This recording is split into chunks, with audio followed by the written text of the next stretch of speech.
Selvan sir வணக்கம். இப்போ இந்த நிகழ்வு நீங்க எப்படி பாக்குறீங்க சார்? தமிழிசை சவுந்தரராஜன் ஒரு கருத்தை இது தொடர்பாக முன் வச்சிருக்காங்க. காங்கிரஸ் தாவேக்காவுக்கு சப்போர்ட் பண்ணிருக்கு அப்படின்னா தாவேக்கா கொஞ்சம் கவனமா இருக்கணும் அப்படின்றாங்க. அவ்வளோ ஆபத்தான ஒரு கட்சியா காங்கிரஸ்?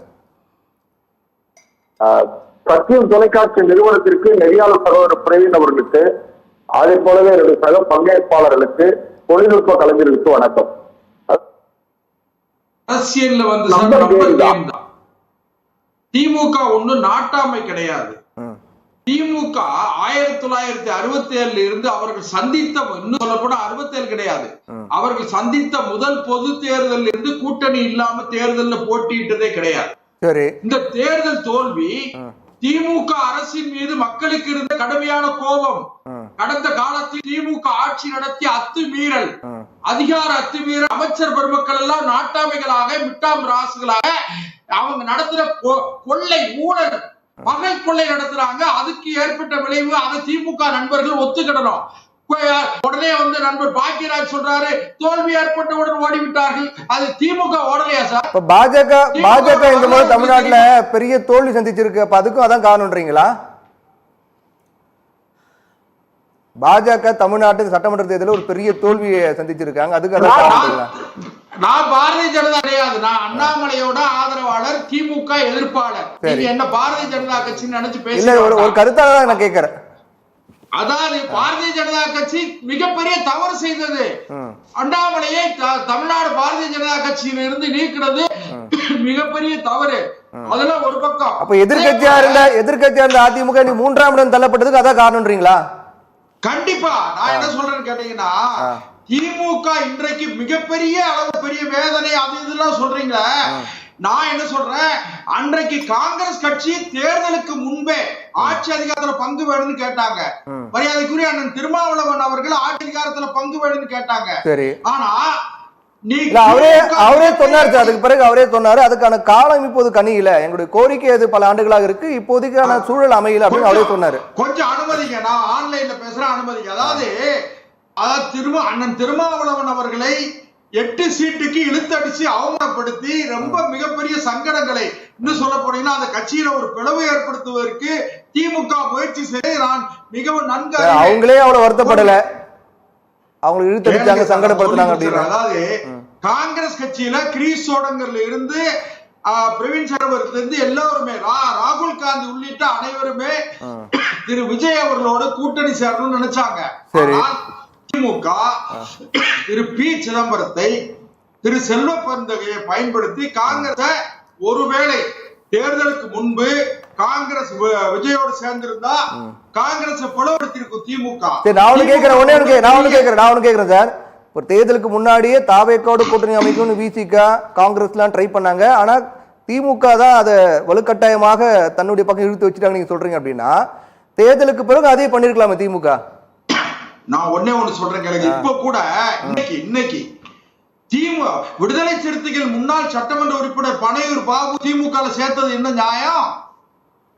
அத நீங்க சொல்லுங்க. நீங்க பனையூர் பாபு கட்சியுடைய சார் என்ன சார் நீங்க திமுக இன்னும் சேரல சார், அதுக்கு நீங்க சேர்த்து வச்சிருக்கீங்க போல சார். திமுகவுக்கு எல்லாம் போயாச்சு, திமுக பேசாச்சு, அதெல்லாம் தெரியும். அது அதிகாரப்பூர்வமா வர வரைக்கும் திமுக சேரல, இல்ல சேர போற. நான் இன்னும் 2 பேர் சேர போறாங்க, அதை விட்டு, அதாவது இன்னும் 2 பேர் சேர போறாங்க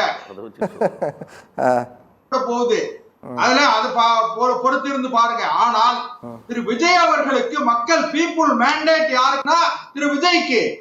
நான் தமிழக வெற்றி கழகத்திலையும் உறுப்பினர் இல்ல, அதை நீங்க நான் மிக நடுநிலையா சொல்லணும்னு நினைக்கிறேன். தமிழக வெற்றி கழகத்திற்கு தமிழக மக்கள் ஜனநாயகத்தினுடைய இறுதி எஜமானர்களான வாக்காளர் பெருமக்கள் அவருக்கு தெளிவான தீர்ப்பு கொடுத்திருக்காங்க. அதுல ஒரு முக்கியமான விஷயம்னா திமுக 23 கட்சிகளை சேர்த்தாங்க. ஆனா விஜய் ஒரே ஒரு கட்சி, அவர் மட்டும் தான் நின்னாரு, அவரை நம்பி நின்னாரு. திமுக கூட்டணி கட்சிகளை எல்லாம் அரவணைத்து, அதுலயும் கூட பெரிய கொடுமை என்னன்னா அந்தந்த கட்சிகள் தனிச்சின்னத்துல போட்டியிடுறது கூட அவங்க அனுமதிக்கல. இன்னைக்கு தாவேக்கா யாரால ஆட்சி அமைச்சிருக்காங்க? திமுக 23 கட்சியோட கூட்டணி அமைச்சு போட்டிக்கிட்டாங்க, தாவேக்கா தனித்து போட்டிக்கிட்டாங்க. இன்னைக்கு ஆட்சி அமைக்கிறது யாரால? தனித்து ஆட்சி அமைக்கிறாரா? தனித்து ஆட்சி அமைச்சிருக்காரா? ஒன்னே ஒண்ணு சொல்லட்டுமா? காங்கிரஸ் கட்சி ஆட்சி ஆதரவு கொடுக்கலன்னா வேற கட்சி ஆதரவு கொடுத்திருப்பாங்க. காங்கிரஸால நான் சொல்ல வரல. நீங்க திமுக ஒரு பெரிய கூட்டணி அமைத்தாங்க, தாவேக கூட்டணி இல்லாம தனித்து போட்டிட்டான்னு சொல்றீங்களே. இன்னைக்கு திரு விஜய் முதலமைச்சரா இருக்காருன்னா அதுக்கு கூட்டணி தான் காரணம். இல்ல, அது திமுகவோட இருந்த கூட்டணி தான் காரணம் சார். அவர் 108 இடங்கள் பெற்றார். அவர் ஒரு ஸ்ட்ராட்டஜிக்கலா ஒரு மிஸ்டேக் என்ன பண்ணாருன்னா, நான் சிங்கிள் லார்ஜஸ்ட் பார்ட்டி, நான் தான், எனக்கு ஆட்சி அமைக்க என்ன அனுமதி கொடுங்க, நான் ஃப்ளோர் ஆஃப் அசம்பிளில என்னுடைய மெஜாரிட்டியை ப்ரூவ் பண்றேன் அப்படின்னு சொல்லி இருக்கணும். அதை விட்டுட்டு அவர் 113 கொண்டு போய் காமிச்சார் பாருங்க, அது தவறு. அதுக்கு பிறகு தேர்தலுக்கு பிறகு இந்த கட்சிகள் எல்லாம் ஒன்னே ஒண்ணு கேளுங்க சார், திமுக மட்டும்தான் ஆள பிறந்தவர்களா, திமுக மட்டும்தான் இந்த நாட்டுல கலைஞர் மகன் மு.க. ஸ்டாலின், மு.க. ஸ்டாலின் மகன் உதயநிதி ஸ்டாலின், உதயநிதி ஸ்டாலினுடைய மகன் இன்பநிதி ஸ்டாலின், துரைமுருகன் மகன் டி.ஆர். பாலு மகன் நேரு மகன், இப்படி வரிசையா நீங்க உங்க குடும்ப சொத்தா சார் மக்கள் சரியான தீர்வு வழங்கியிருக்காங்க. மக்கள் இனிமேல் திமுக, அண்ணா திமுக, இரண்டு திராவிடம் இல்லாத திராவிடத்தை பேசிய திமுக, அண்ணா திமுகவும் தொடைத்தெறியப்பட்டிருக்கு. இத ஒத்துக்கிட சொல்லுங்க. நான் ஒன்னே ஒண்ணு சொல்றேன் கேளுங்க. மக்கள் கொதி நிலையில இருந்திருக்காங்க. அந்த கொதி நிலையை உணராம அடுத்த கட்சி மேல காங்கிரஸ் கட்சி என்ன திமுகவுக்கு அடிமையா சார்? அடிமை கட்சியா? திமுகவுக்கு என்ன பட்டயம் போட்டா கொடுத்திருக்கு? தேர்தலுக்கு பிறகு அவர்கள் ஒரு முடிவெடுக்கிறார்கள். 2 அமைச்சரவையில திமுக கடைசி வரைக்கும் காங்கிரஸ் எங்க கூட தான் இருக்கணும் அப்படின்னு அவங்க கேட்கல. அவங்க என்ன டிமாண்ட் பண்றாங்க? 20 ஆண்டுகளாக கூட இருந்தீங்க, இன்னைக்கு தோல்வின்னு வந்த பிறகு மத்தியில பலமுறை காங்கிரஸ் தோல்வி வரும்போது நாங்க கூட தான் இருந்தோம், இன்னைக்கு எங்களோட தோல்வி வந்த பிறகு ஒரே இரவுல அணி மாறுறீங்களே, ஒரு அடிப்படை ஒரு மரியாதை கூட இல்லாம ஒரு நன்றி கூட தெரிவிக்காம சந்திக்காம போறீங்கிறத அவங்க டிமாண்ட் பண்றாங்க. ஒரு நிமிஷம் சொல்லட்டுமா? அதாவது திமுகவுக்கு நன்றிக்கும் சம்பந்தம் இல்ல. 2004ல முரசு மாறன் அவர்கள் ஓராண்டு காலம் அமைச்சரவையில பதவி இல்லாம போர்ட்போலியோ இல்லாத அமைச்சராக சிகிச்சையில் இருந்தார். அவர் அடக்கம் பண்ண மறுநாள் காலையில பாரதிய ஜனதா கட்சி கூட்டணியில இருந்து வெளியேறன்னு சொன்னவர் கலைஞர். சும்மா திமுகவுக்கு நன்றிக்கு சம்பந்தம் இல்ல, காங்கிரஸ் நன்றிக்கு சம்பந்தம் இருக்குல்ல, காங்கிரஸ் நன்றி தெரிவிக்க வேண்டியதானே? நான் ஒரே ஒரு விஷயம், உங்க வீட்டுக்கு நான் வரணும் வர வேண்டாம் முடிவெடுக்கிற உரிமை என்னுடைய உரிமை. நீங்க என்ன எப்படி நடத்துனீங்க?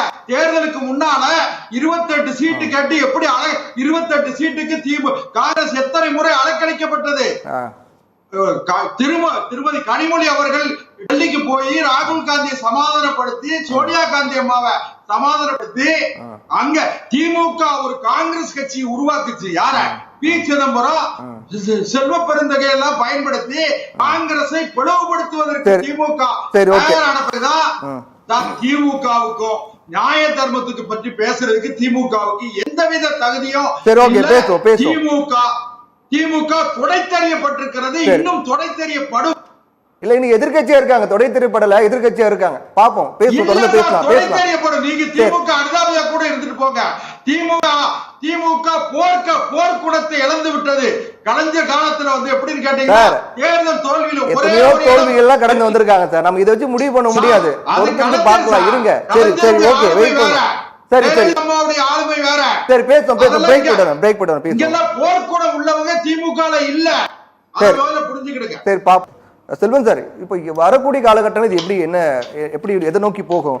திமுக, அதிமுக, பாஜக கூட்டணி கூட அமைவதற்கான வாய்ப்பு இருக்குன்னு ஒரு சில செய்திகள்லாம் கூட பரவிட்டு இருக்கு இல்லையா? அதுக்கான சாத்தியக்கூறு இருக்கா? அது எப்படி போகுன்றீங்க அடுத்த தேர்தல் கூட்டணியில? இன்னும் கூட நான் ஒண்ணு என்ன சொல்றேன்னு கேட்டீங்கன்னா, பாரதிய ஜனதா கட்சியோட ஒரே மிகப்பெரிய திட்டம் என்னன்னா, ஒன் நேஷன் ஒன் எலெக்ஷன். சரி, யூனிஃபார்ம் சிவில் கோடு, ஆமா, delimitation bill, woman reservation bill, இந்த 4 பாஸ் பண்ணணும். ஓகே, இந்த 4க்கும் திமுக நாடாளுமன்றத்துல, இப்ப சட்டமன்றத்துல திமுக என்ன செஞ்சுக்கணும்?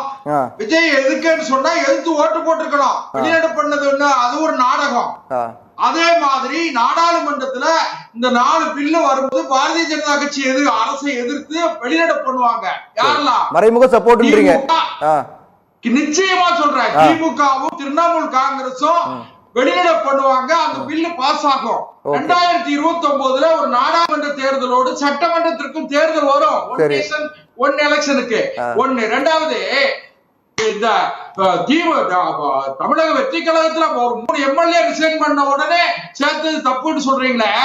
திமுக 2006ல அண்ணா மறுமலர்ச்சி திமுகவில் இருந்து 3 எம்எல்ஏக்களையே வாங்கினாங்க சார். 3 எம்எல்ஏக்களை வச்சு கலைஞரே செஞ்சார் அந்த தப்ப. அம்மையார் ஜெயலலிதா அவர்கள் தேசிய முற்போக்கு திராவிடர் கழகத்திலிருந்து மைக்கேல் ராயப்பன் தூத்துக்குடி மாவட்டம், திருநெல்வேலி மாவட்டம், அதே போலவே அருண் பாண்டியன், இப்படி ஒரு 8 பேரை கட்சி மாற வச்சாங்க. இதெல்லாம் பேசுறதுக்கு இவங்களுக்கு யோக்கியதையே இல்ல. ஒண்ணு. ரெண்டாவது, இன்னைக்கு 3 சட்டமன்ற உறுப்பினர்கள் ராஜினாமா பண்ணிருக்காங்க. அவங்க ராஜினாமா பண்ண பிறகு அவங்க சாதாரண உறுப்பினர், சாதாரண உறுப்பினரா அந்த கட்சி அவங்க சேர்த்துக்கிட்டா என்ன தப்புங்க? உறுப்பினர் கார்டை எதுக்கு தலைமை செயலகத்துல தரீங்க? உறுப்பினர் கார்டை எதுக்கு தலைமை செயலகத்துல தரீங்க? சரி, விவாதம் பண்ண நேரம் இல்ல. சரி, ஓகே ஓகே. நீங்க இதெல்லாம் உறுப்பினர் கார்டு இல்ல. சால்வையா போட்டுருக்காங்க. அவங்க பணியோட மறுபடி சேர்றதா சொல்லிட்டா போயிருக்காங்களே தவிர தலைமை செயலகத்தை சால்வை போட்டுருக்காங்க. போட்டோஸ்லாம் இருக்கு. சரி, ஓகே. செல்வம் சார், ஒரு செய்திதான். திமுக தன்னுடைய தோல்வியை ஒப்புக்கொள்ளவில்லை என்று சொன்னால் சேகர் பாபுடைய அட்டூழியம், மதுரை மூர்த்தியோட அட்டூழியம், இப்படி அமைச்சர் பெருமக்களுடைய அட்டூழியத்தை எல்லாம் மறுபரிசீலனை செய்யலன்னு சொன்னா திமுக கரையான் புற்றெடுக்க கருணாகம் குடிபுகுந்ததை போல அங்க இருக்கிற நாட்டாமைகள் எல்லாம் சேர்ந்து அண்ணாவின் இயக்கத்தை அழித்து விடுவார்கள். அழிந்து கொண்டிருக்கிறது திமுக. Okay okay okay.